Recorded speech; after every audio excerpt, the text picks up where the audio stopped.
بسم اللہ الرحمن الرحیم۔ السلام علیکم پیارے دوستو۔ ایک نہایت شاطر اور ماہر چور نے چوری کی خاطر مہنگا لباس زیب تن کر کے معزز اور محترم دکھائی دینے والے شیخ جیسا حلیہ بنایا اور صرافہ بازار میں سونار کی ایک دکان کے اندر چلا گیا۔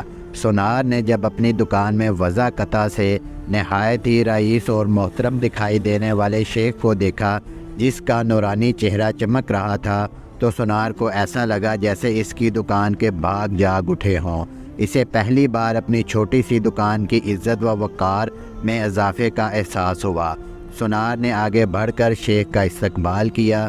شیخ کے بحروب میں چور نے کہا، آپ سے آج خیراداری تو ضرور ہوگی، مگر اس سے پہلے بتائیں کیا آپ کے لیے ممکن ہے کہ آپ اپنی سخاوت سے ہمارے مسجد بنانے میں حصہ ڈالیں؟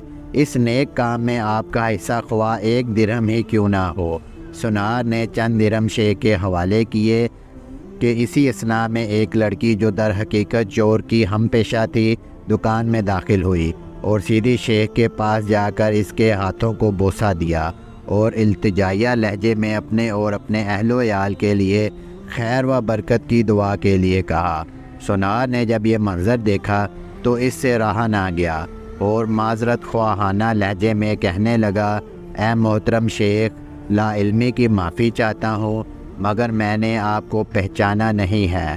لڑکی نے یہ سن کر تعجب کا اظہار کیا اور سونار سے مخاطب ہو کر کہنے لگی، تم کیسے بد نصیب انسان ہو، برکت، علم، فضل اور رزق کا سبب خود چل کر تمہارے پاس آ گیا ہے اور تم اسے پہچاننے سے قاصر ہو۔ لڑکی نے شیخ کی طرف اشارہ کرتے ہوئے کہا کہ یہ فلاں علاقے کے مشہور و معروف شیخ ہے جنہیں خدا نے کثرت علم، دولت کی فراوانی اور ہر قسم کی دنیاوی نعمتوں سے مالا مال کر رکھا ہے۔ انہیں انسانوں کے بھلے کے سوا کسی چیز کی حاجت نہیں ہے۔ لوگ ان کی ایک جھلک دیکھنے کے لیے بے تاب رہتے ہیں۔ سونار نے شیخ سے معافی مانگتے ہوئے کہا کہ شیخ صاحب، میں معافی کا طلبگار ہوں۔ میرا سارا وقت اس دکان میں گزرتا ہے اور باہر کی دنیا سے بے خبر رہتا ہوں، اس لیے اپنی جہالت کی وجہ سے آپ جیسی برگزیدہ ہستی کو نہ پہچان پایا۔ شیخ نے سونار سے کہا، کوئی بات نہیں، انسان خطا کا پتلا ہے، غلطی پر نادم ہونے والا شخص خدا کو بہت زیادہ پسند ہے۔ تم ایسا کرو، ابھی میرا یہ رومال لے لو اور 7 دن اس کے ساتھ اپنا چہرہ پونچھتے رہو۔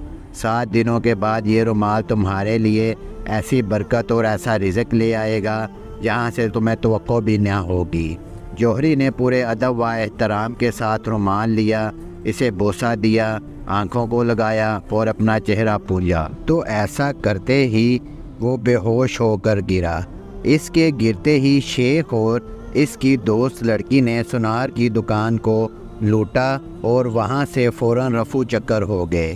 اس واقعے کو جب 4 سال گزر گئے اور سونار رو دھو کر اپنا نقصان بھول چکا تھا، تو 4 سال کے بعد پولیس کی وردی میں ملبوس 2 اہلکار سونار کی دکان پر آئے۔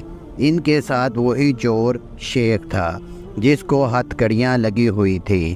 سونار اسے دیکھتے ہی پہچان گیا۔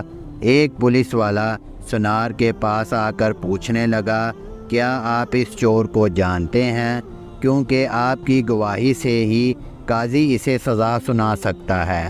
سونار نے کہا، کیوں نہیں، اس نے فلاں طریقہ واردات سے مجھے بے ہوش کر کے میری دکان لوٹ لی تھی۔ پولیس والا شیخ کے پاس گیا اور اس ہتھ کڑی کو کھولتے ہوئے کہنے لگا، تم نے جس طرح دکان لوٹنے کا جرم کیا تھا، ٹھیک اسی طرح وہ ساری کارروائی دہراؤ تاکہ ہم طریقہ واردات کو لکھ کر گواہ سمیت قاضی کے سامنے پیش کر کے تم پر فرد جرم عائد کروا سکیں۔ شیخ نے بتایا کہ میں اس طرح داخل ہوا اور یہ کہا اور میری مددگار لڑکی آئی، اس نے فلاں بات کی، پھر میں نے رومال نکال کر دکاندار کو دیا۔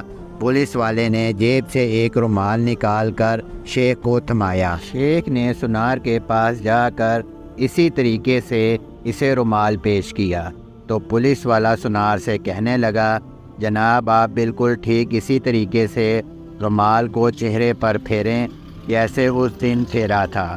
سونار نے ایسا ہی کیا اور وہ پھر سے بے ہوش ہو گیا۔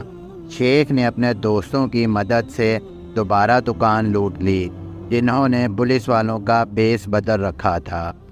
آج کل ہمارے ملک کا بالکل یہی حال ہے۔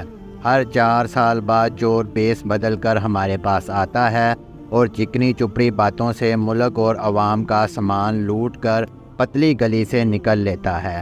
ہر دفعہ ایک نیا منظر، نیا لباس، نیا بہروپ، نئی شکل اور نیا حربہ، جس سے عوام دھوکہ کھا کر اعتبار کرتی ہے اور آخر میں محافظوں سمیت نکلتا وہی چور۔ جی ہاں، چور یہ نظام ہے اور باقی اس نظام کے محافظ اور کچھ بینیفیشر۔ اگر آپ کو ہماری ویڈیو اچھی لگی ہے تو ہماری ویڈیو کو لازمی لائک کریں۔ شکریہ۔